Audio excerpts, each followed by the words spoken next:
Just one moment, and here we go.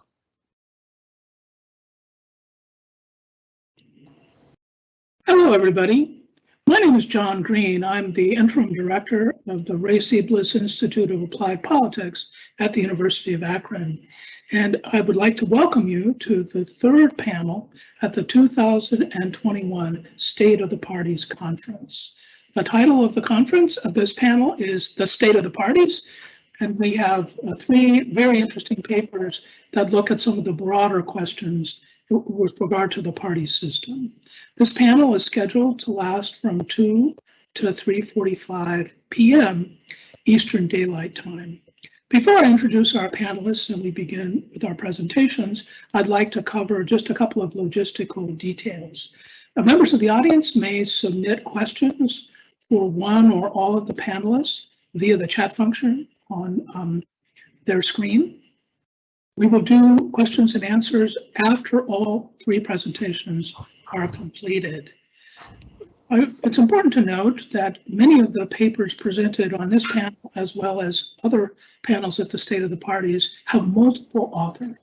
But for logistical reasons, we have asked just one of the authors to be the presenters for the papers. But it's important for everyone to recognize that a lot of this very fine work is collective in nature. You can find the bios of the panelists and copies of their papers posted on the conference website.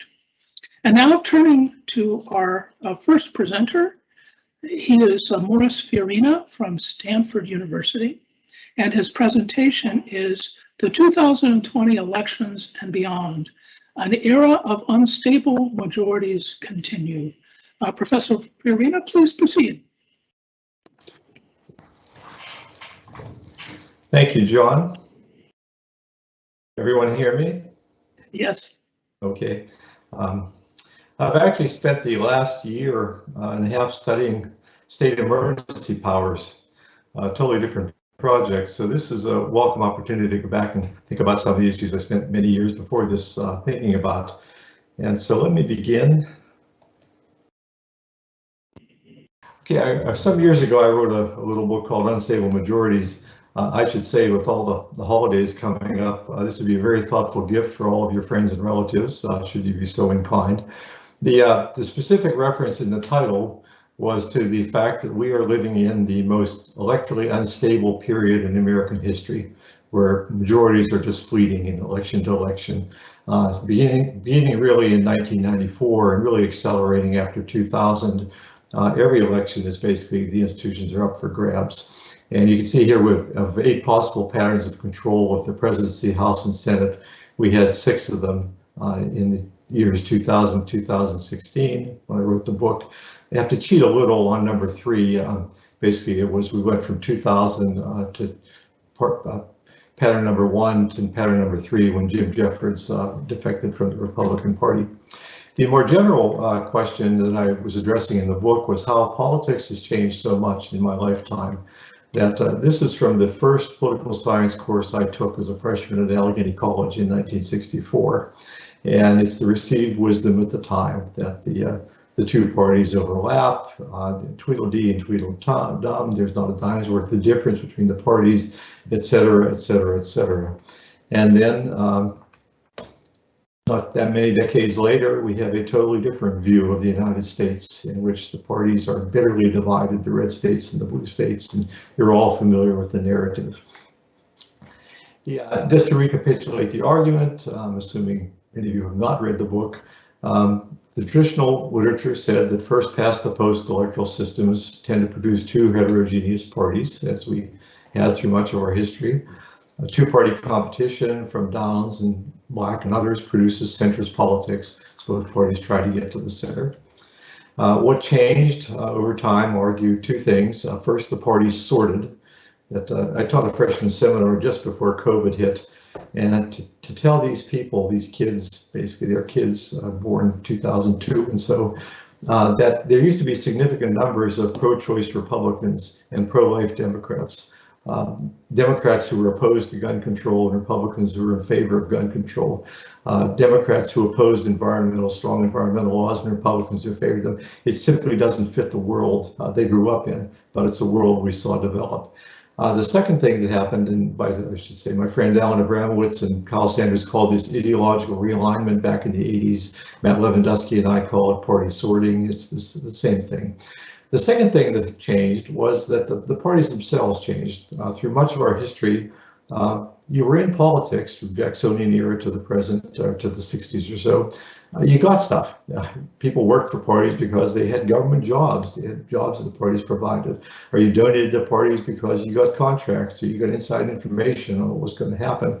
And beginning with civil service and then slowly developing and getting through public sector unionization and all sorts of other changes, gradually speaking, ideologically motivated activist members became empowered, much more empowered relative to professional politicians in it for the material rewards of politics. And the result was increasing tendency to overreach. Overreach, I simply mean going beyond what your electoral mandate was. And this used to be sort of a function of having an overwhelming mandate like FDR or Lyndon Johnson. And even in those cases, they got slapped down in the next elections. Now we have people overreaching like Bill Clinton in 1994 with healthcare, not even having a majority of the vote, just a plurality. George Bush in 2004 coming in office and saying we're going to spread democracy around the world, we're going to have private social security accounts. And a whole lot of voters think, I don't really remember voting for that sort of thing. And the result is overreach is a self-fulfilling prophecy. We have a situation now because of the electoral instability where the tendency is to say we need to strike while the iron is hot. We may not have another chance because we may lose the next election. Well, of course, if you then overreach, then you increase the probability you do lose the next election. So we're in this cycle of sort of trying to do what you can, thereby ensuring your defeat. Nothing has changed in the last two elections to make me want to revise the argument in any significant way. We got pattern number 2 in 2018 as the Democrats took over the House. And selfishly, I was sort of a little hoping the Republicans would take one of the Georgia runoff seats because that would have given us all 8 patterns in a 20-year period, which I thought would have been kind of neat, but it didn't come to pass. There's always a chance Manchin could become a Republican, but that would, again, be slightly cheating. So I thought that Trump might avoid the overreach problem. The fact is his positions in a lot of respects were not traditional Republican positions. Trade and globalization, for example, there was talk that they might go for a big infrastructure bill which would get Democratic support. But in fact, he seemed to cede the agenda to the Ryan Republicans. So they tried to repeal Obamacare. It would probably have been worse if they had managed to do it. Tax cuts, very conservative Supreme Court appointments, the wall, of course. And the result, I think, was in 2018 a reaction, overreach, although I certainly think probably the lion's share of the result would have been due to the Democratic mobilization, the frustration and the anger, the fact they lost the 2016 election. 2020, COVID came along. I expected Trump to be re-elected. The economy was okay. By spring, it was clear that COVID was going to be a major issue and he was in trouble because of that. And so I went off and did another project. Biden, I'm thinking back on these things now, Biden is more or less a pretty good case, I think, that in the campaign, he ran as a moderate alternative to Elizabeth Sanders and to Bernie Sanders and Elizabeth Warren. He ran as an experienced, pragmatic, Washington type that could get things done, and he promised to behave like a responsible adult as opposed to a spoiled child as Trump had. In terms of governing, however, it's been a different pattern, I think. I think probably the American Rescue Plan wouldn't have been viewed as an overreach. Things were still dicey, and had he stopped with the BIF, the Bipartisan Infrastructure Plan, I think probably that would have paid off. Where things got problematic was all the talk about having the greatest expansion of the welfare state since the 60s, if not the New Deal. It's true that some of the individual parts of it poll well. Lots of things poll well with voters until they're given information how they have to pay for them. But other poll data that I've seen, especially recently, suggests it's just not been a priority. The priorities are jobs, the economy, increasingly concerned about welfare, and so forth. And it also just plays into the party image of the Democrats as being too far to the left of the country. And there's been some of that showing up in the polls recently as well. So in 2022, I expect, as everyone else does pretty much, the House to go Republican. The only question is how much really. I thought the Democrats had a pretty good chance of holding the Senate. I'm not so sure after 2 days ago, but there's still a long way to go on that.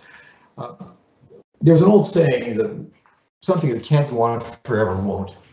And so, I mean, we're in this just loop of sort of one party after another losing elections, no majorities, no consistent majorities. How do we get out of it? Well, I think realignment theory has taken a lot of shots over the years, but I still think when you look back on these episodes of American history, there are not many cases, but the thing is, somebody wins an election, wins it big, and governs in a way that they construct an enduring majority. And 1896 with the McKinley Republicans is basically the classic example, but also the New Deal. And so, could we see any ways for new majorities to be constructed? And here it's pretty discouraging, I think. The Democrats and Republicans each have one. I don't think either one works. And I'll explain why in a moment. The Democrats, the only real suggestion I've seen is the construction of a majority-minority majority, given the demographic changes in the country. The Republicans reacting to that, a populist ethno-nationalist majority. Both of these, I think, are simply at odds with the facts. And to take the Democrats first, that probably not, let's say we all remember. No, we don't all remember. Back in 1969, Kenneth Phillips wrote a book, Kevin Phillips, The Emerging Republican Majority, arguing that trends such as the rise of the Sun Belt, et cetera, were going to advantage Republicans. It seemed to be, basically there was an element of truth to that. In 2002, John Judas and Rita Teixeira wrote a book called The Emerging Democratic Majority, arguing that demographic trends such as the increasing number of minorities, young people, working women, etc., were advantaging Democrats. And this was called by various names, the Rising American Electorate, the New American Majority, the Coalition of the Ascendant, and it seemed to come to fruition with the Obama coalition. There are obvious qualifications to all these kinds of demographic arguments, even though we all, I think, agree that politics. So our next paper is going to be presented by Regina Wagner, who is at the University of Alabama. And the title of her presentation is The Public versus the Activists, Party Structure and Modern American Politics. Please proceed, Professor Wagner. All right, thank you. I will try to share the paper that I'm presenting that I co-authored with Byron Schaefer at the University of Wisconsin. Essentially is looking at what we call intra-party warfare in the modern world. So essentially we say there has been a war going on in American politics over the proper internal structure of political parties. Now everyone agrees that this is sort of an important battle that's going on, an important struggle. Theorists think that it's important to democratic representation and policy responsiveness, and practitioners think that it's important for securing public office and the substance of public policy. Now, what this war looks like and what it's over exactly hasn't been the same for the entire time period. For example, for roughly 40 years early on, between 1780 and 1820, it was a battle between proponents and opponents of political parties in general. So should parties exist at all? And then later, for about 100 years from the late 19th century, so around 1880 until the 1970s, it was a battle between organized parties. So parties that emphasize material incentives for participants and divisible benefits from public policy, and volunteer parties, which we characterize as parties that are built on purposive incentives and policies, ostensibly realizing some indivisible public good. And then lastly, in our more modern time, started from 1970 up until now, we argue that this is a struggle over an attempt to an attempt by activists to control parties and also policies that come out of government. Now, for a long time, both political scientists and journalists assumed that this battle was essentially settled by the 1970s. So the argument was that volunteer parties had gradually but inevitably defeated and wiped out the organized parties, and they had replaced them. But then, as you all know, when political scientists started actually looking at measures around 1960, they found out that organized parties were actually still around. They were alive and well. They were no longer the larger share of state parties, but they actually at that point still represented a larger share of the American public. So that's where we went to look for sort of more recent evidence for this battle. Let's see if I can actually, yes, I can. There we go. So table 2 sort of presents the essence of this. What you can see here are 4 indicators, or what we looked at to create this are 4 indicators: appointment powers, financial regulations, voting strictures, institutional mechanics, and partisan limitations in the states from 1950 until 2010 to create these measures of organized and volunteer parties. So the parties can be sort of sorted into either organized or volunteer, and they can change over time. So you can actually have parties start out as organized parties in one state and then become a volunteer party over time. So what we see in this table are basically 2 separate stories. So firstly, organized parties did actually continue to prosper well into the 1960s, as we can see here when we look at the comparison between 1952 and 1972 by organized and volunteer, the state parties and also the populations. We still have significant, especially significant populations that fall into these organized party states. There was movement that was overwhelmingly away from organized parties towards volunteer parties, but it was still, as I said, the majority of the public that lived in states that were that contained organized parties. Excuse me, Regina, I think Yes. your slides are not advancing on the screen. Okay, you cannot see table 2? No, we're still stuck on Okay. your introductory one. Let's see. Oh, there we go. Thank you. I'll just do it this way. Okay, so here's the table that I just described, where we can essentially see comparing 52 and 72, as I said, that the states that we still had a significant number of states that were organized parties, and especially that the larger share of the population still lived in these states that were governed by organized parties. So even though we had this, as I said, overwhelming movement away from organized and towards volunteer parties, they were not wiped out in the least. They were actually still, very much alive well into this period. Okay, did this advance to the next slide? Not, I'll just do it again this way. Okay. So then what we did after that, we went looking for policy impact. So this is, as I admit, this is a very confusing table, so I will try to describe it briefly. Now what we did is we collected policy data, and I can go into more detail as to how we collected it and what these different policy areas are, but essentially we used ANES data and factor analysis to create these 4 policy areas, broad policy areas: national security, cultural values, civil rights, and social welfare, and then to look at the sort of policy preferences in each of these areas of party activists and party rank and file in volunteer and organized states. And I will not walk you through all of these different columns that you see here, but I do want to talk about sort of the main takeaways that we see here in the modern era.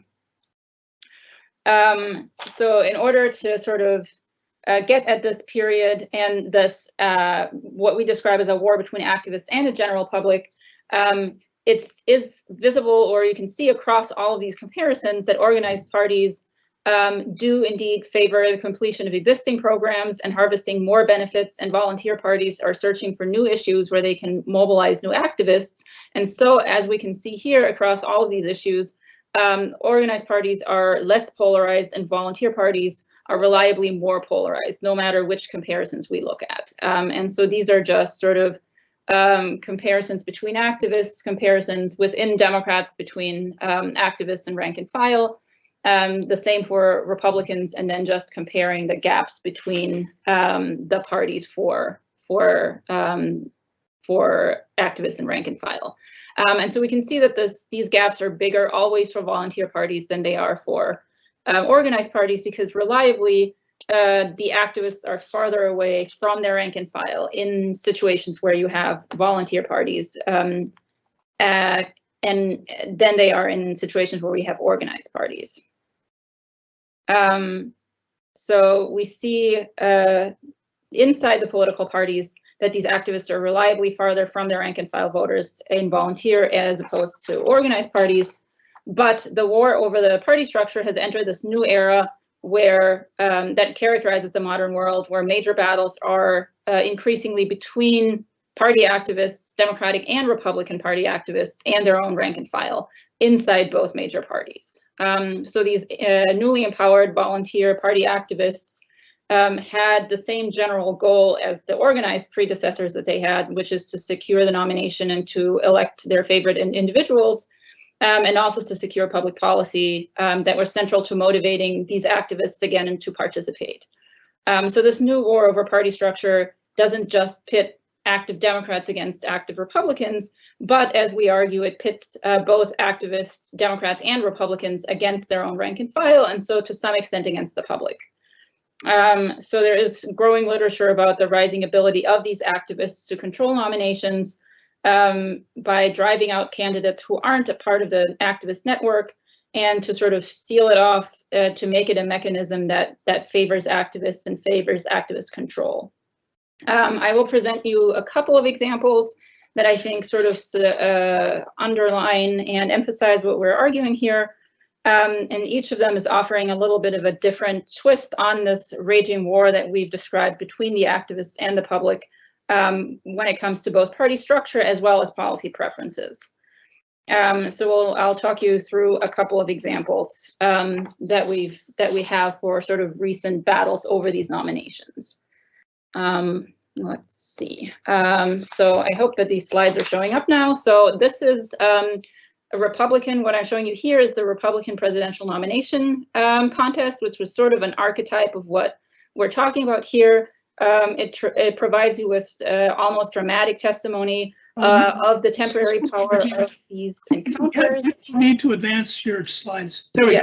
I have to do it manually for each slide. I will just accept that. So here we can see the Republican contest, where we essentially the pattern that we see here was partly a result of the pre-presidential debates that were held before any actual delegates were selected, and were dedicated to activists rather than the public, because the public wasn't really tuned in as much at that point.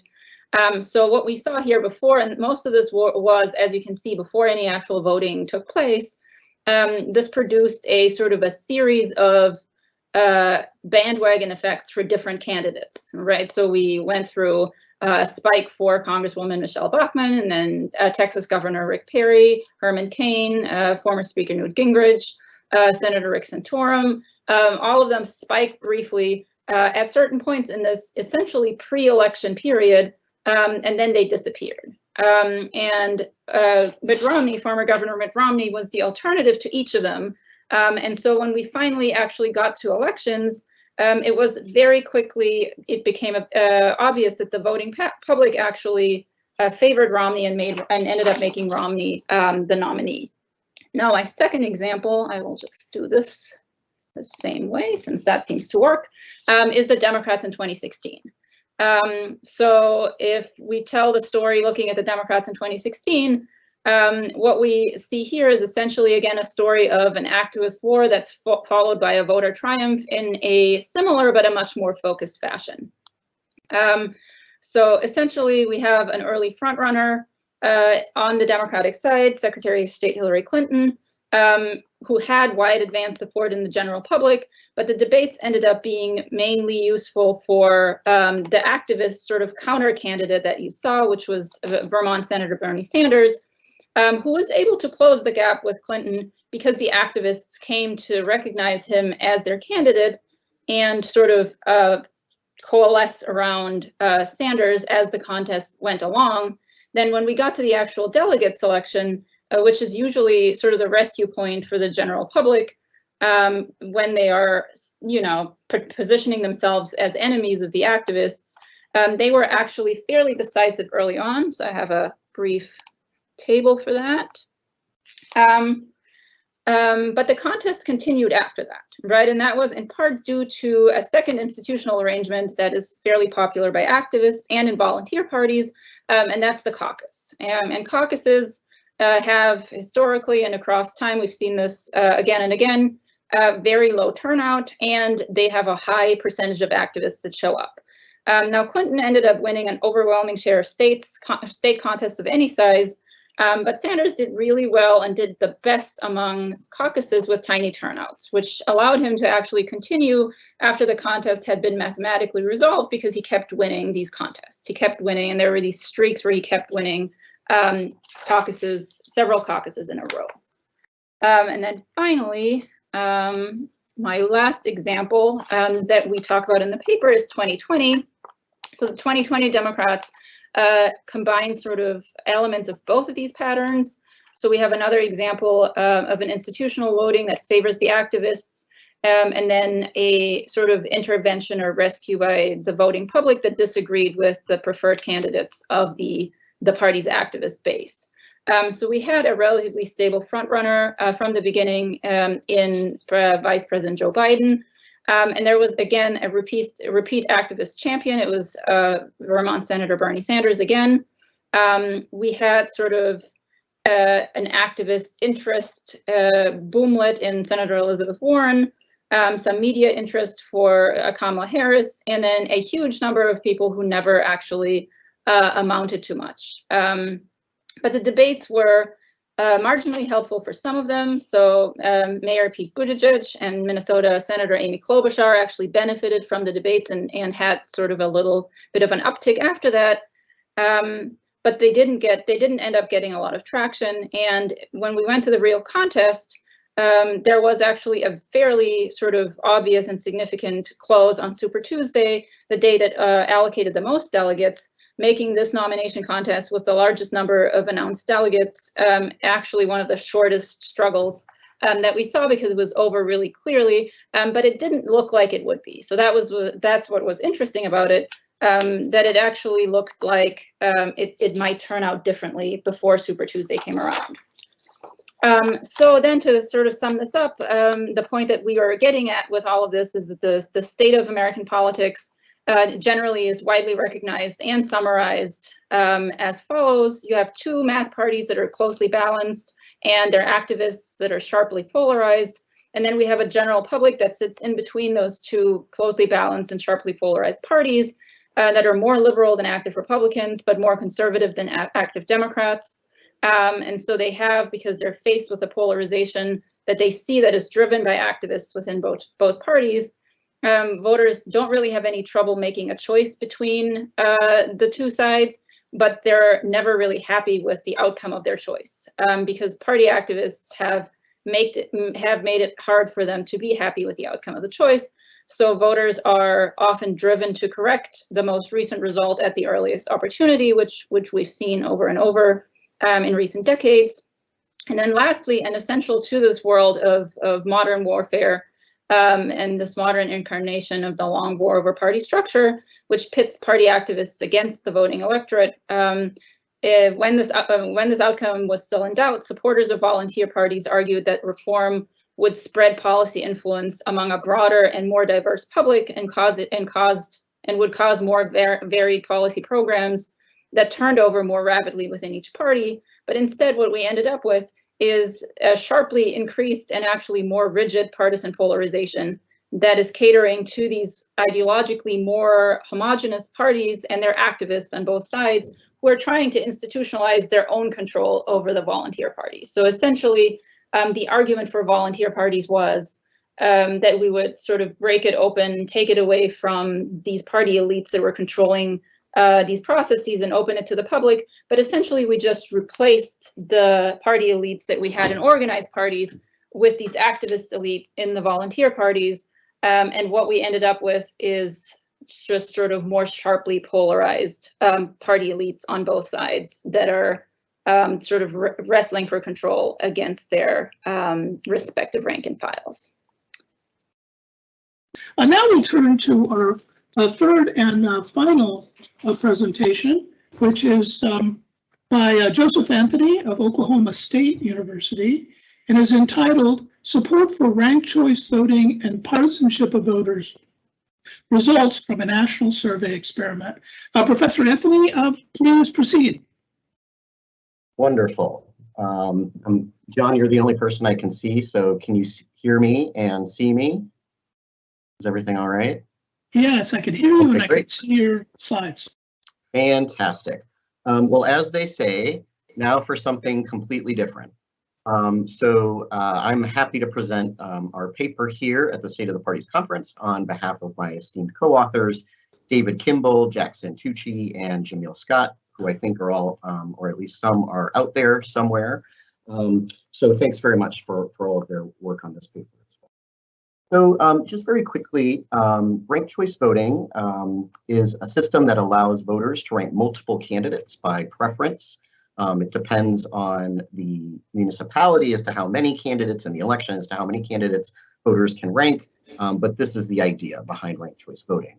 And importantly, a majority threshold is needed for a candidate to succeed in an RCV election. So rankings or ranked counting, I should say, happens until this majority threshold is met and it prevails.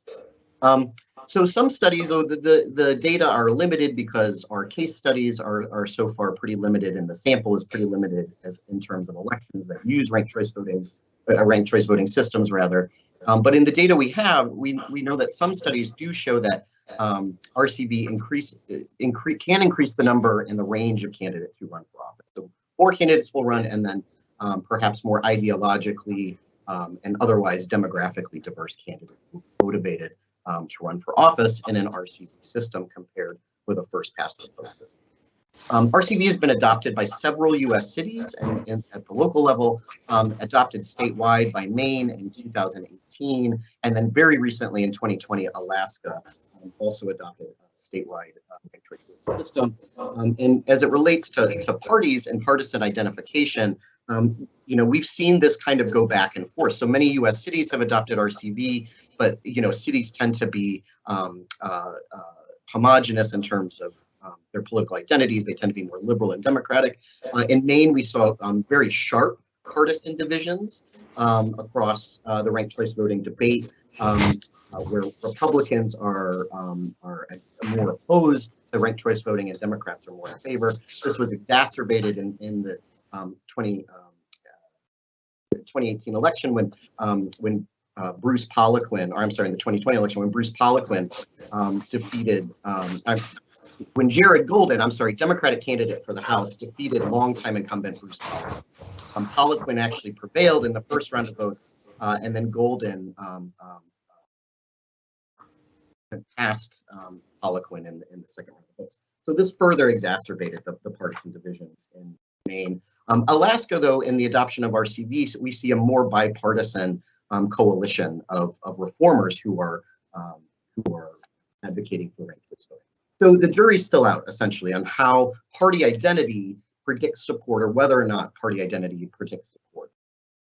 So this leads us to our research questions. How do voters rate ranked choice voting compared with single vote methods overall? If voters hear more about ranked choice voting, which is our survey experiment, do they become more favorable?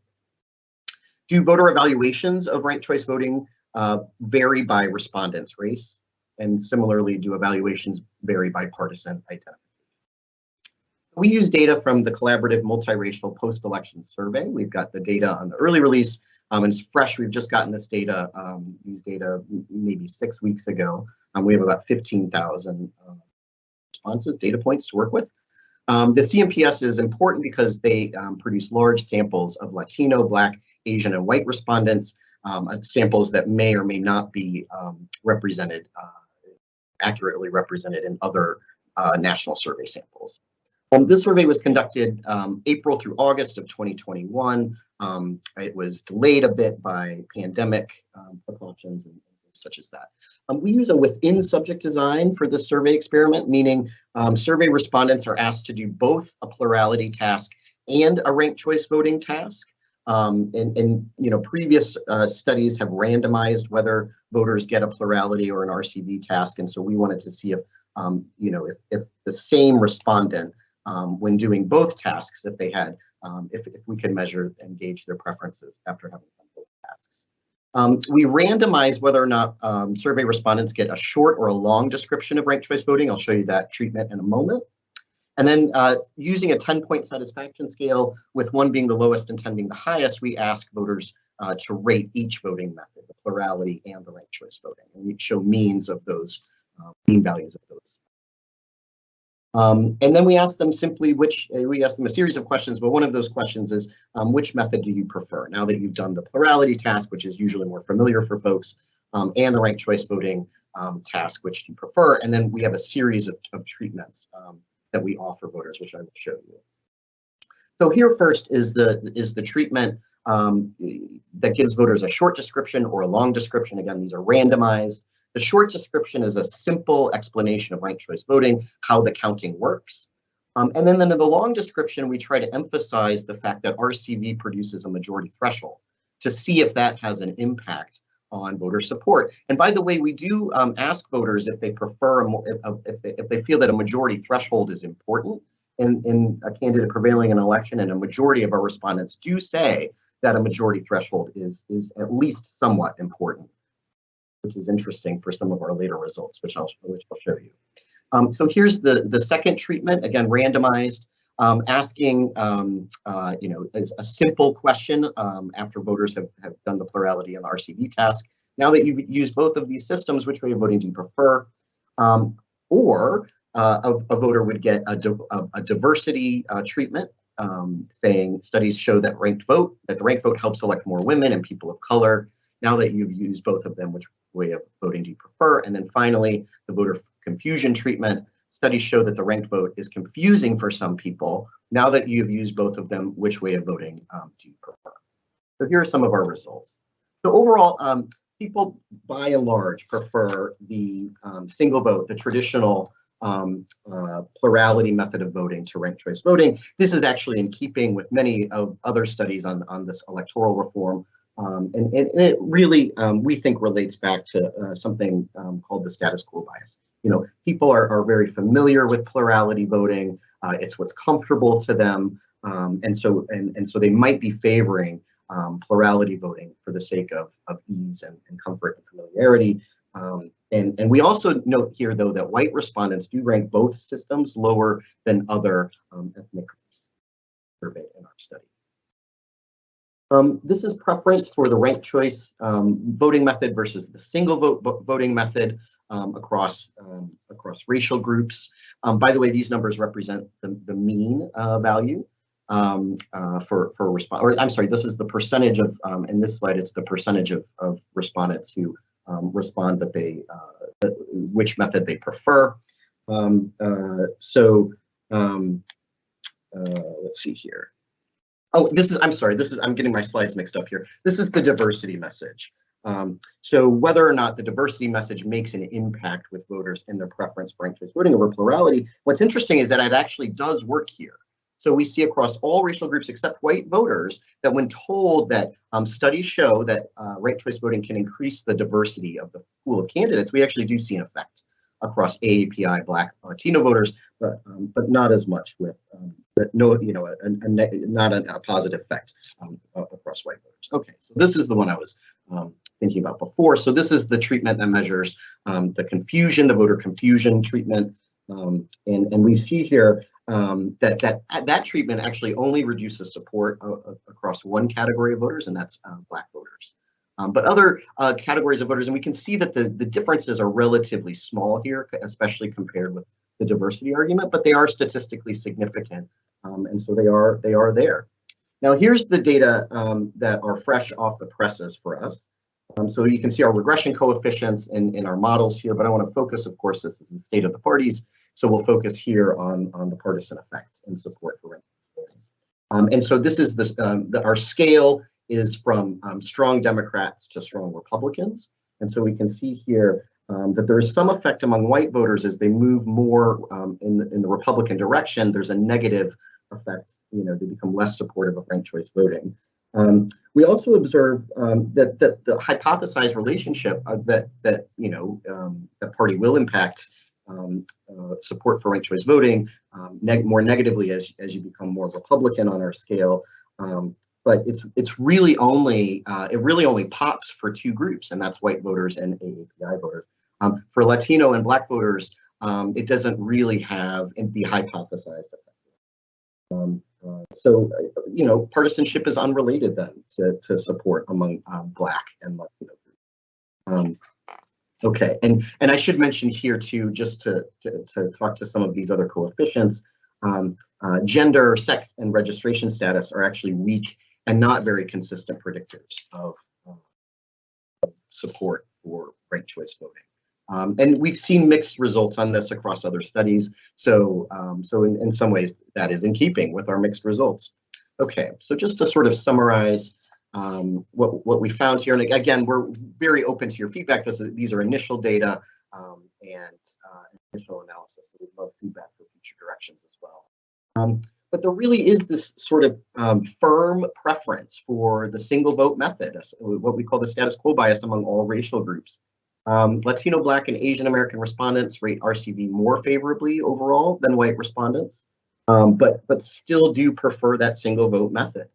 A longer description of RCV does not influence support, and this is one of the things I think that is the most interesting of our findings or our non-findings so far is that while voters do indicate that having a majority threshold in an electoral system is important to them, they also don't translate that into support for ranked choice voting. So we're sort of curious about that. And that actually, we have data from the CES survey as well that also finds that there's this disconnect between the fact that people tend to want majority threshold, but don't see ranked choice voting as the system that actually delivers that, or perhaps there are other things going on with RCV that can conflate that fact.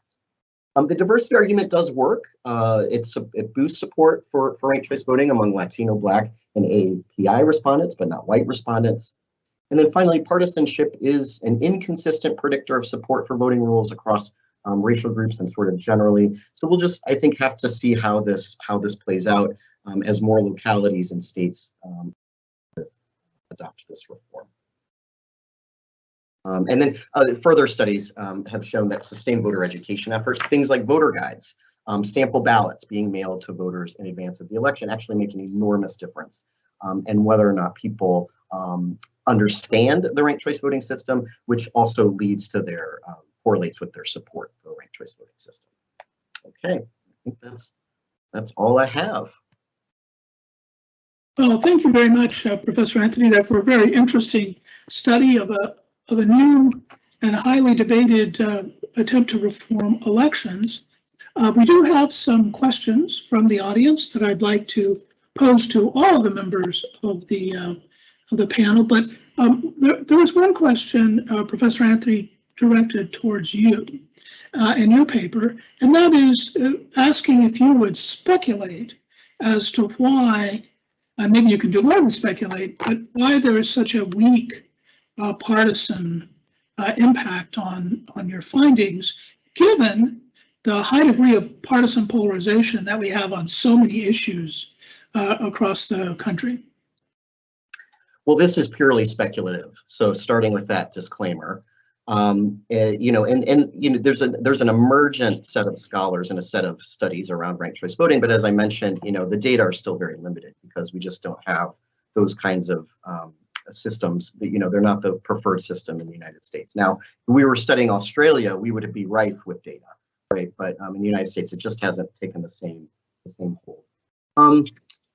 I think it's a fascinating question because obviously most issues in American politics have become very polarized, and I think it might be. And I'm going to ask David Kimball, who I think is out there somewhere as well, to weigh in with his thoughts through text, and I'll convey those. But I think it might just be a lack of familiarity. So we do have the data. Our one step we're planning to do. I don't know if we'll have enough enough data to do this, but is to pull, responses from localities that actually use ranked choice voting and compare those with responses in localities that do not use ranked choice voting, to see if there's something there, if there's this sort of familiarity effect. If I were to guess right now on the spot why we don't see that sort of polarization, I would say it is sort of a lack of familiarity. We're also asking folks to use hypothetical elections, and so the candidates may or may not really resonate with people in that particular way. And I don't know, this is maybe just more of a hopeful, aspirational speculation, but maybe people see ranked choice voting as a way to sort of mitigate polarization. It can do that. Again, the data are small, but in some cases, more moderate candidates are able to make their way through the process because they're in a field with more extreme candidates, many times of the same party. And so maybe it's that people are sort of seeing this as a system that that can actually reduce polarization. And maybe the public, I know I'm diving into the Abramowitz debate here pretty directly, but maybe people want, to feel like there's a system that produces less polarized candidates. I don't know. Again, that's more hopeful, aspirational speculation. Well, thank you. Nice bit of speculation there. Well, we have a question that probably pertains more to Professor Fiorina and Professor Wagner's papers, but the question is about party structure. And so perhaps we could begin with Professor Fiorina, and the question is, to what extent are the unstable majorities that you chronicle a product of the way parties are organized, or alternatively, is it a product of the highly polarized views that voters have? Professor Fiorina? Good question, and it's a thorny one about what comes first, the chicken or the egg, basically. And I think most of the research out there concludes that the polarization is more of a top-down process, that party elites begin to polarize and people gradually begin to sort. And I think certainly if you look at congressional roll call voting, I think the evidence suggests that. So yeah, I'd suggest that it's not basically driven by popular demand. Jim Campbell and I have gone over this for decades, basically, and he feels the opposite. But I think it's more just a question of, it's like Byron and Regina account, that you have a set of activists who, and I say, by the way, we don't really understand this whole party sorting process that well. I mean, there are aspects of it that, you can look and you say, well, African Americans move from the South to the North, and that pushes Northern Democrats in an even more liberal direction. That in turn heightens conflict with the Southerners. Meanwhile, the Sun Belt is growing, and that provides incentives for the Republicans to appeal down there. And so you can point to something like that, but if somebody had told you in 1960 abortion is going to be a really big issue, which party is going to be the pro-choice, pro-life party, you might have thought, well, the Democrats are the party of Northern Catholics and Southern Baptists, so they'll probably be the pro-life party. Or if you had said, well, who's going to be the environmental party, you might have thought, well, Republicans are the party of Teddy Roosevelt and conservation groups and so forth, Audubon Society, Sierra Club, and the Democrats are the party of the mine workers and the steel workers, and so clearly they'll be the anti. It doesn't work out that way. I mean, that these are all clearly exercises in coalition building by political entrepreneurs who put these things together. And I think it's one of the areas that we really need more study of. But and so the answer, I'd say my general answer is it probably comes more from the top down, but I think the details of that we don't understand really very well. Well, thank you. Regina, what do you think? Is it structure or opinion, public opinion polarized? Yeah, I mean, I think I would agree with that. It's I think that's also what we tried to argue in our paper, that you have polarization at the activist level, so at the elite level. We obviously see some of that for voters, and especially in some primary contests. So I think caucuses, for example, are very targeted towards the most polarized and the most ideological voters, right? But I would say that it's driven by party elites more than it's driven by voters. If I could I add one thing to that? Oh, sure, absolutely. I mean, tell the average voter, gee, your position on, if you're this way on abortion, you should be this way on taxes. And I think probably a whole lot of people say, well, why? But yet the party elites will clearly give you that's the choice you got to have. And so I think it definitely just seems to be logically, it comes more from the top down, from the coalitions that the elites put together, rather than by popular demand. Thank you. Professor Anthony, do you want to make a comment on this? Structure versus opinion? Which are driving polarization? Yeah. Yeah, I mean, it's the chicken or the egg, the ultimate chicken or the egg. Turnout, I think, and political participation are a key component here. So, we can have the structure that we think produces the best result, but if people don't participate in that structure or engage with that structure, then the results will still be, sort of polarizing. I'm thinking about primary elections here. So primary elections were meant to be sort of the dawn of the new era and the reform era of transparency and choice, and right, the median voter will prevail. But the problem is that 10 to 15% of voters participate in primary elections, and they tend to be very ideologically, So I know I'm not giving a very good answer here, but I guess because I'm a little tentative to go with one camp or the other. But I do think that the structure, there are structural elements that don't encourage participation, and at the same time, because the system isn't producing candidates that people feel like they are connected to, or feel motivated to participate, it further exacerbates. So I guess as a former community organizer, I'd say we should start with looking at the system. But more than just like the formal structure, and also look at things like organizations and the entities that actually incentivize and reduce the barriers to participation. Thank you. We have a question that focuses on campaign finance, and I'd like to have the thoughts of all the panelists on this. But the question is this: do you think that the limits that are placed on the ability of political parties to raise and spend money on behalf of their candidates, are those limits contributing to the kinds of problems that we're talking about? I'd like to begin with you, Gina, because one of the fascinating things about your paper is you will actually look at these organizational structures related to parties, and raising and spending money is part of that. So the question is the ability, the limited ability of parties to raise and spend money, is that making a negative impact here?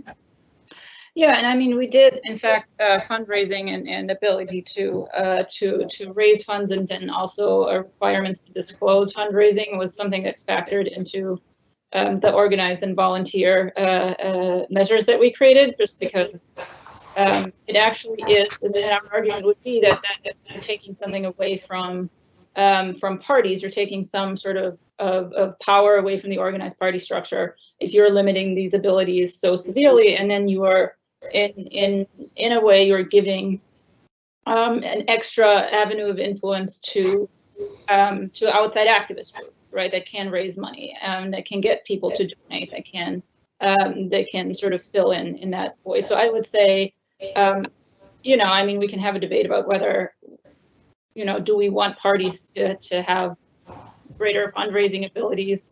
That's a different debate, I think. But I do think that it is contributing to the structure where these sort of party structures lose one way that they can influence their candidates and can influence the structure and the process, and you're opening it up to these other groups. Now, is that better or worse? That's a different debate. But I think it is a factor that's factoring into this, definitely. Thank you, Professor Fiorina. I don't really have anything to add. I've always felt the campaign finance area is just a morass. That talk about chicken and egg problems. and all. I mean, it's just the one thing is clear. I mean, the financing changes just they matter. I mean, when I started studying congressional elections, which now I think about is like 50 years ago, most congressional candidates got their contributions from in-district individual contributions. And then you just see that changing from one, then it becomes sort of PACs, then becomes parties, then becomes outside groups and dark money. And it's just sort of like, you know, Lord, it doesn't stay constant long enough to get a really good handle on the whole subject. But I really don't have anything to add. Well, thank you. That was a very nice non-addition addition. Professor Anthony. I also have a non-addition. I completely trust my colleagues here. Campaign finance, for the same reasons that Professor Fiorina mentioned. I have tried not to get into the mess of that, but you know, obviously money is a big problem. I don't know though. So if I understand your question though, it's sort of like, is the party organization itself an important conduit for financial contributions? And I'm not sure is the answer. I do know, we all know that there's a problem with money in politics, or many problems, and you know, I think it comes down to transparency, and that's something the party was able to really provide was transparency around funding and who was getting what, and so that has gone away. But I'm not sure if reinventing or you know, reestablishing those channels where the money goes through the party first. I just don't know. That's if that's. Yeah. Well, thank you. Well, we have some more chicken and egg questions. One of them was really, I think, reacting to comments that several panelists made about the influence of elites on mobilizing and changing public opinion, polarizing people's positions.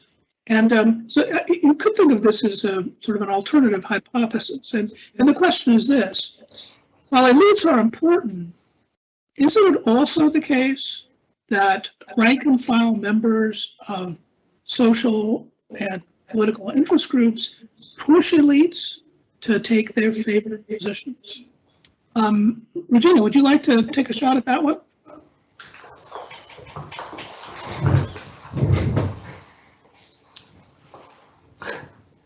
Yes, sure, I can try. Yeah, I mean, I do think it's definitely true, and I don't think that necessarily even conflicts with our argument that the rank and file members of interest groups push, you know, party elites, because you could make an argument that people who are engaged enough to be you know, active in these political interest groups are likely to be activists, yes. Right? And that's likely who they're going to be. And so the fact that they are so highly engaged, they are likely to turn out for these caucuses and primaries. They're likely to donate money to you. They're likely to get very angry at you if you don't go along with their preferred policy position.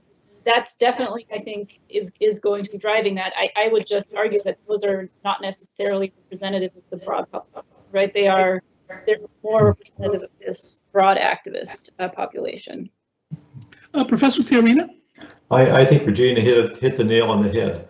That the people who are active in interest groups they overlap heavily with the party people, that they're the same kinds of people. That I keep hearing people saying, I represent so-and-so, and I think, well, who elected you?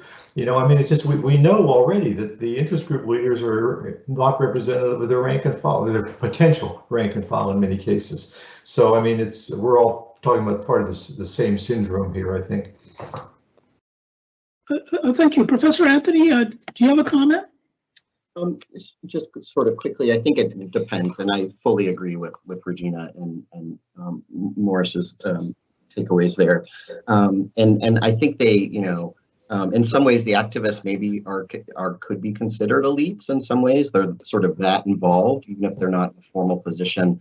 But in some of my parallel work on local party organizations in rural areas in particular, I found several organizations, several sort of grassroots-based organizations who were not a part of the party structure. And in fact, they all formed because they were dissatisfied with their local party organization. And so they didn't actually use the party mechanism to voice their grievances. they created a new activist-based organization to work sort of outside the party structure. And so I think these would be people who would normally be pushing their leaders and the elites to change the agenda or around their policy priorities, but instead they are deciding to opt out of the system entirely. And I'm not sure how well they're represented in that party system. Thank you. Well, we have a question about ranked choice voting, and this is a bit philosophical. But Professor Anthony, you're an expert, and the question is two parts. The second part's more inclusive, but we'll get to that in a moment. But the first question is there an assumption on the part of advocates of ranked choice voting that, in a sense, every rank is equally valid? So the idea, if I understand the question, yeah.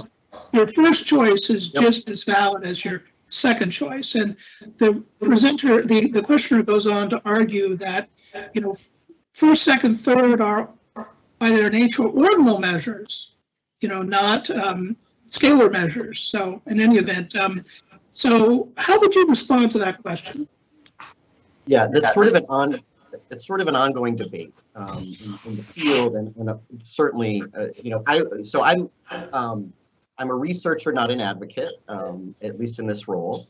And I would say that and I don't pretend to speak for advocates, but from what I know, I would say they would say yes, that the rankings do count equally, but it is an ongoing debate whether voters feel, if, for instance, in the main congressional race, Jared Golden is elected through the second round, right? And so people's second choices are redistributed, and then in the end, Golden picks up 50% plus one of that second round, and he prevails. So there's an ongoing question as to whether somebody's second choice, to say nothing of their third or fourth choice, does that accurately represent their preference, right? Or are they just sort of ranking something because they feel like they have to?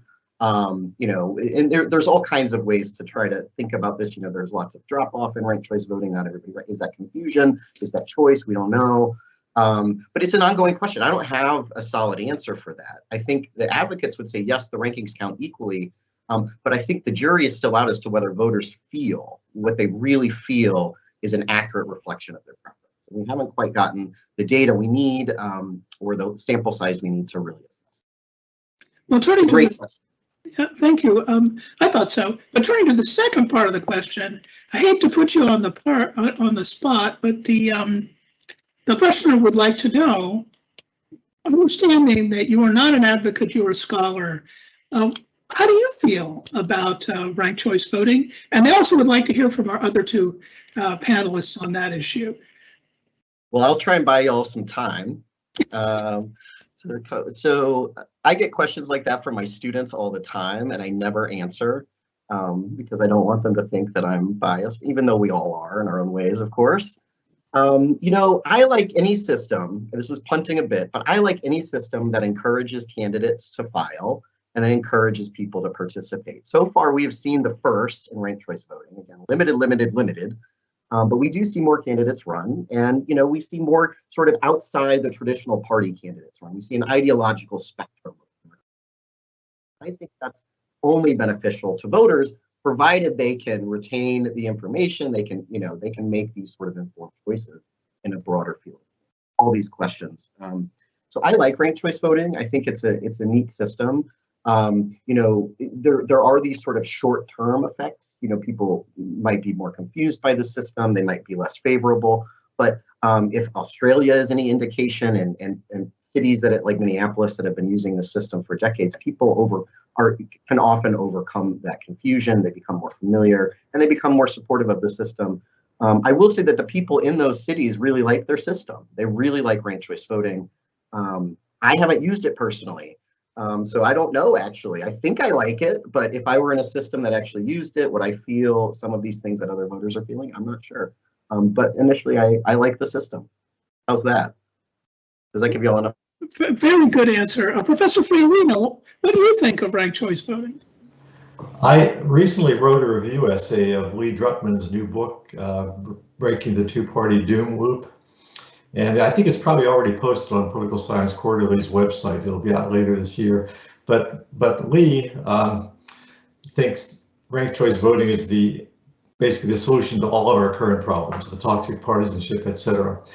And I come down saying it's probably not going to hurt anything, but I really doubt that it's sort of the answer, that there may be some positives. It doesn't have all the positives that the proponents speak for it.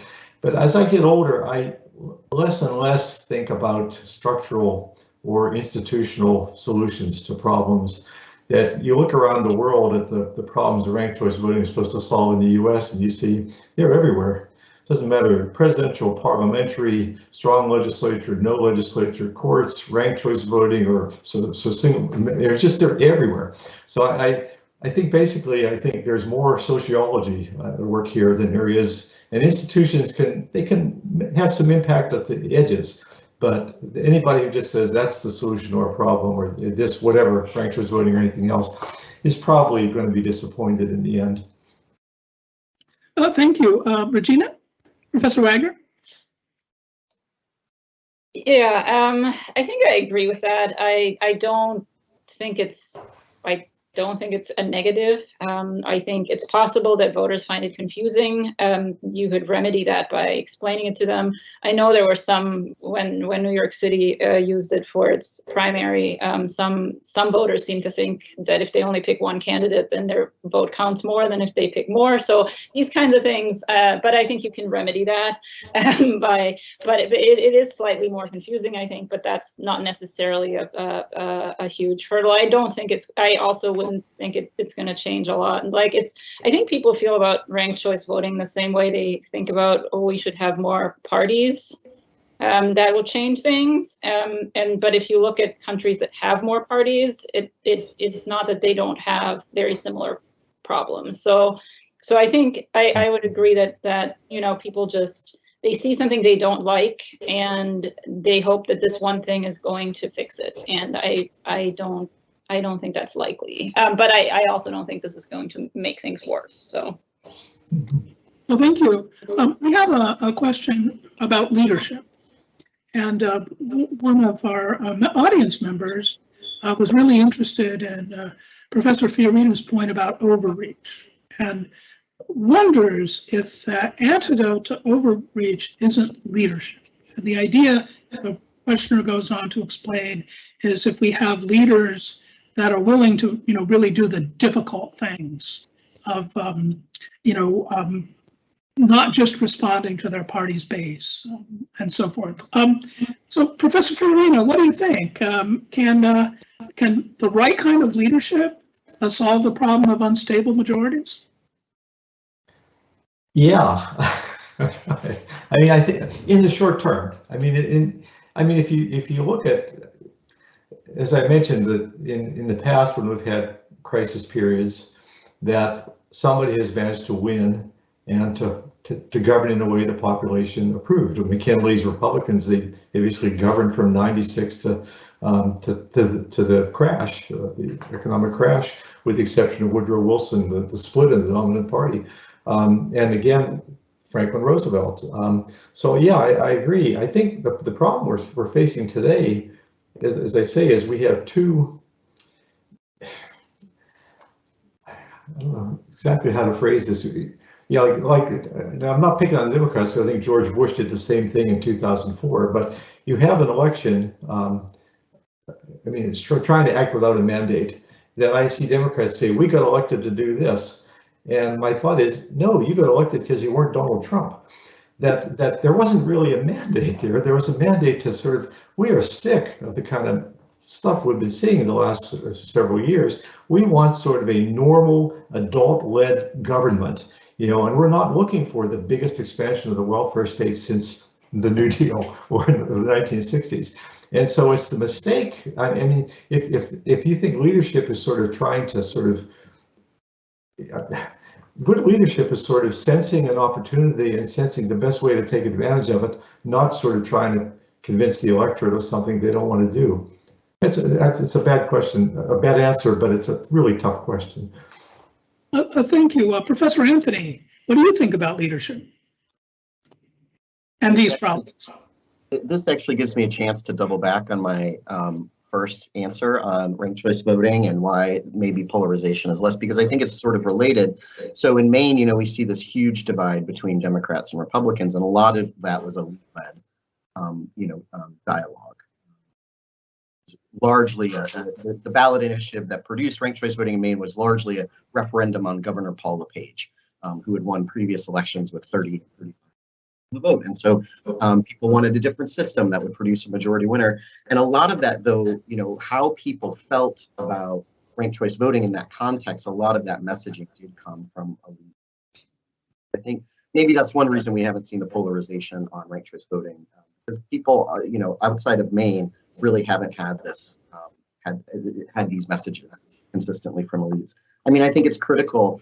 I mean, I remember thinking sort of during, and this is sort of anecdotal, but you know, during the first years of the Trump presidency, if we could just have an elite, somebody in the office who would respect the office, right? If we could just get back to that, if we could just get back to the point where we felt like we could disagree without hating each other, right? And I know you know, that's been more of an ongoing thing. And I really do sort of put a lot, and this is personal, you know, I don't know what the studies say, but I really do put a lot of stock in political leaders, especially once they're beyond the primary stage of their election, to really trying to normalize the debate. We just haven't seen that, and Professor Fiorina probably knows for how long we haven't seen that, but it feels like forever. But it also doesn't feel like that long ago that we did have a more civil tone once folks were, again, through the primary and through the general, and we could get back to governing.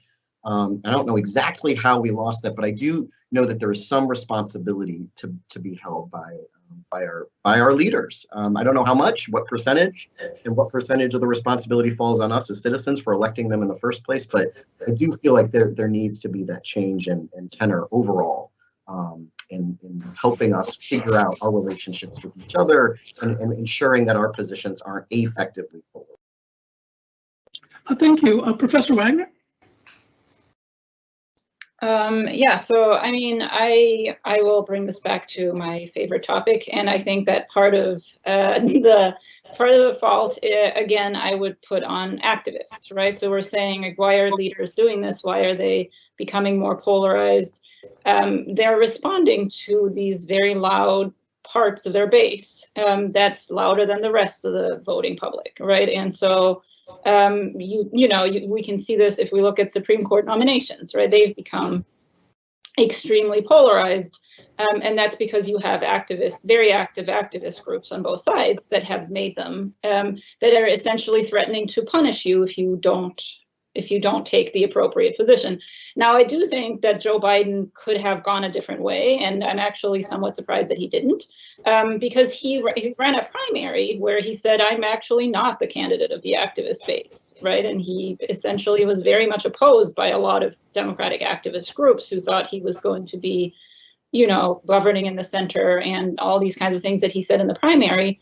But after he took office, he did in fact try to implement, or he still is trying to implement, policies that are, you know, that were more associated with the activist aligned candidates, right? And that was clearly his choice. And I'm sure he has reasons for making that choice. But I was kind of surprised that that's the path he took, right? Because he was essentially the anti-activist candidate all through the primary, and he seemed to embrace that. So I think in that instance, it really does come down. I think could have made, and that's a leadership question, right? He could have made a different decision at that point, and he chose not to. So, Thank you. You know, I have to say, to your point, talking to people here in Ohio, some of whom were, you know, very strong Trump supporters, some very strong Biden supporters, a real surprise on their part. You know, these are political very activists we're talking about, very surprised that there was the degree of overreach here in the early days of the Biden administration. As one former county party chairman said to me, well, you know, everybody has to take care of their base. But that isn't necessarily ought to be necessarily their full-time job to do that. But anyway, there was a question asked in a previous panel that think is appropriate here. And one of the members of the audience said that while they were really enjoying the papers and they were learning a lot, they were feeling a little depressed. And the way they put it was that they had come to realize, while listening to our colleagues and probably listening to those of us here right now, that democracy is very fragile. And even American democracy, with its long history and success by any number of different measures, is very fragile. And so the question is, how fragile do you all think American democracy is in 2021? And I think this person's hoping for some good news here, but that's up to you. So, Professor Wagner, what do you think? How fragile is American democracy in 2021? I mean, I think it's both more fragile and less fragile than we think, right? So I think that there are, we've seen that it's resilient in some ways, right? And there's no reason to believe that that's about to change. But there are challenges, right? And we've talked about, for example, polarization being one of them. If we're looking for some optimistic takes on this, I think one of the solutions is for people to participate, right? For people to actually get engaged and get involved in the political process, because they will, and that is my firm belief, you will end up with an outcome that's more reflective of your preferences if you have a broader involvement of the population, right? If you leave choosing candidates to 15% of the population, then the rest will be less happy with it, right? So I for an optimistic take, I think to sort of strengthen both, trust in institutions and also the congruence between policy output and public opinion. I think the solution is for people to become more involved and more engaged and not less. Thank you, Professor Fiorina.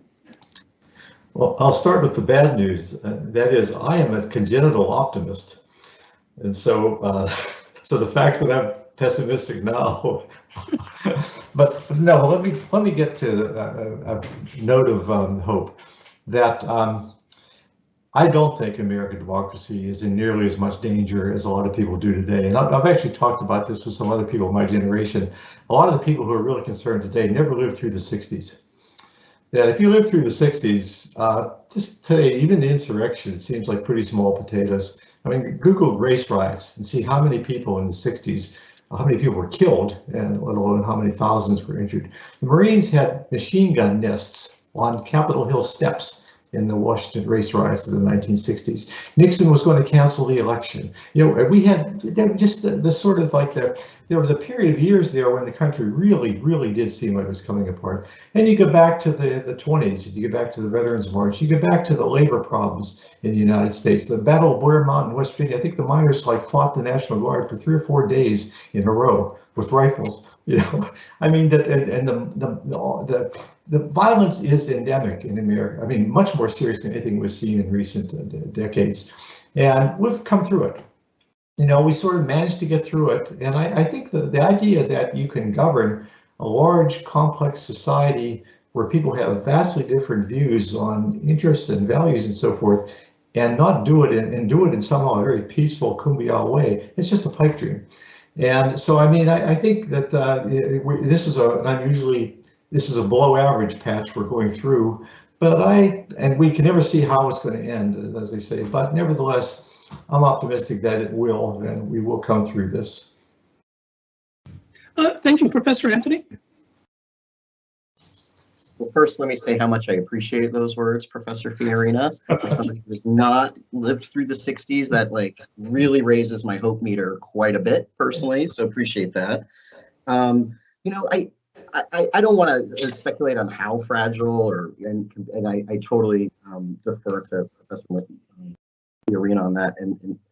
But perhaps at least in the post-60s era, perhaps the January 6th insurrection maybe made the public more aware of how fragile and how high the stakes are in American democracy.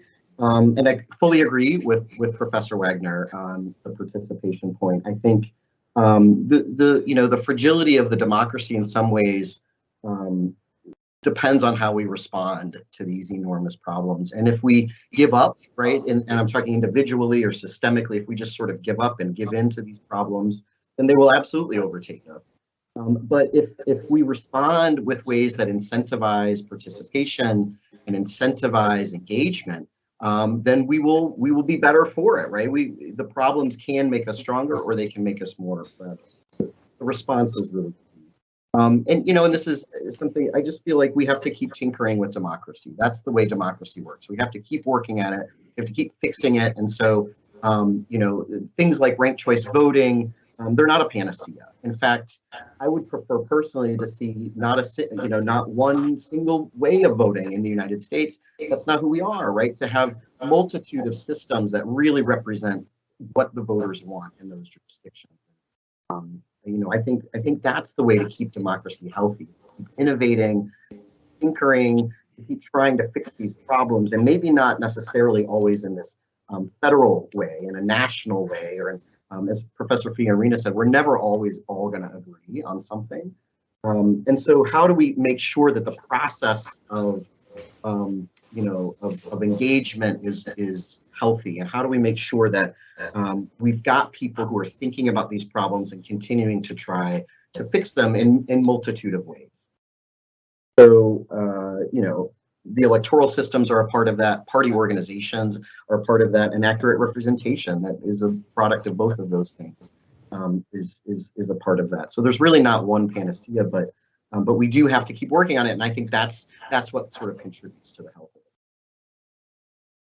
it. Well, thank you. I think we have a question here from a prospective PhD student, perhaps looking for a dissertation topic. And their question for each of you is, what is the area that you would like to see your colleagues do research in the next couple of years? Let's start with you, Professor Fiorina. Well, I think I already mentioned it. I think one of the areas would be to figure out just how. Actually, I should say I have a book at my desk called The Polarizers, which I haven't read yet. So maybe this has already been answered. But like we're talking about, just how did this process of sorting at the elite level take place? And unfortunately, I think it's not the kind of thing that you can do with an experiment, where you can have a need identification strategy or a causal inference. That it's going to take qualitative work. It's going to take multi-mode studies. But I mean, if you sort of took Professor Rossiter from 1960 and plugged him into the system today, he'd be just baffled. How could this have happened, in the space of 50 years, 40, 50 years? And I think understanding that would be really, how do we go from having two centrist parties that, basically got along okay. Granted, they kept things off the agenda, race being, you go back and look at the report on the APSA report in 1950.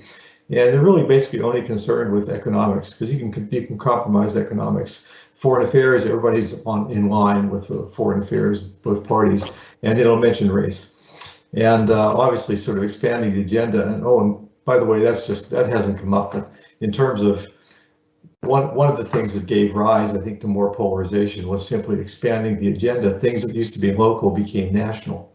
And then when you really do, at one point, who cared what Mississippi was doing in Massachusetts and vice versa? Whereas when you make something a national policy, then you create new conflicts. So maybe too much centralization, maybe sort of some decentralization would help alleviate some of the kind of conflicts we're in. But anyway, that was a digression, but I think it was important to mention that. Well, thank you. Professor Anthony, what would you like to see our colleagues researching?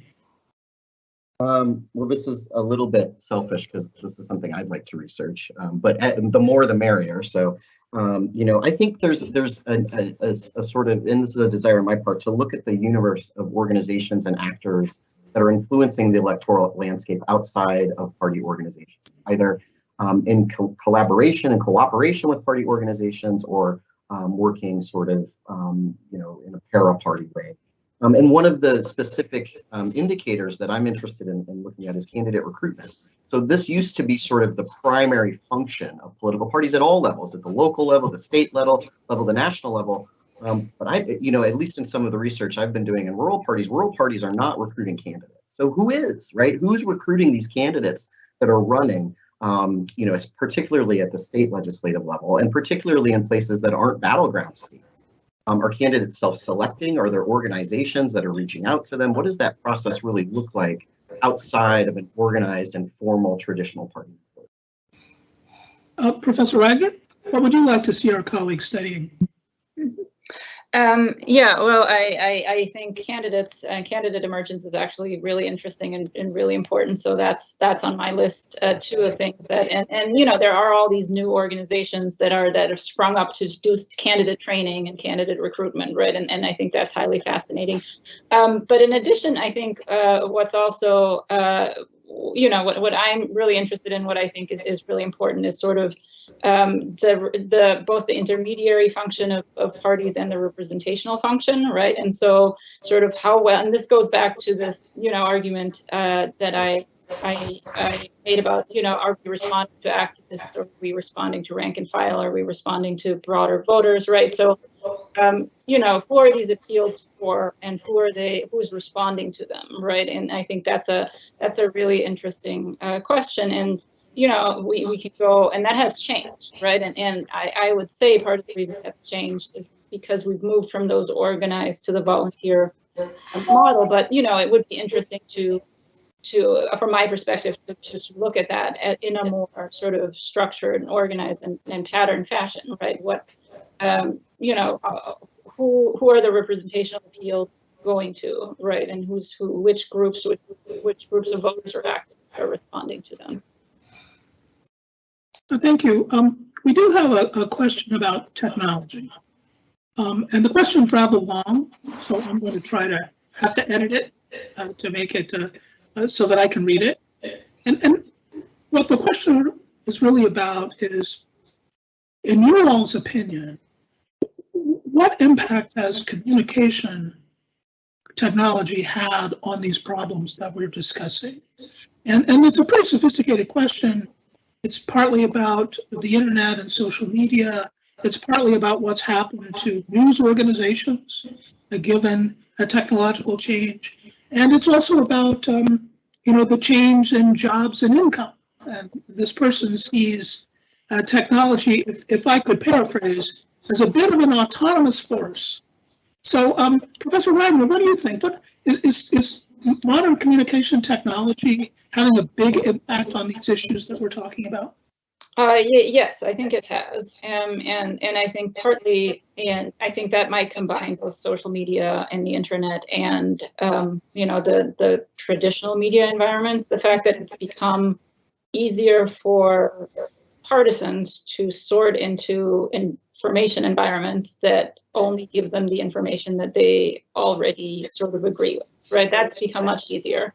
It's part of it, and we saw it with talk radio and cable news, but it's compounded on the internet, right? You can spend your entire political existence in this bubble where you think everyone in the country agrees with you, when it's in fact 10%, right? But it doesn't feel like 10%, and I think that is sort of exacerbating these trends, because people, again, highly engaged, potentially activist populations think that they actually represent the broad public, because everyone that they encounter on social media does agree with them. And so why are politicians not implementing this policy that clearly everyone wants, right? I think that you do have that mechanism that's driving this, this polarization within these media environments, right? And so I think to that extent, it really is contributing to that trend, right? It's sort of accelerating it. Thank you, Professor Anthony. The impact of technology. It's a very easy question, no problem. No, obviously technology has changed.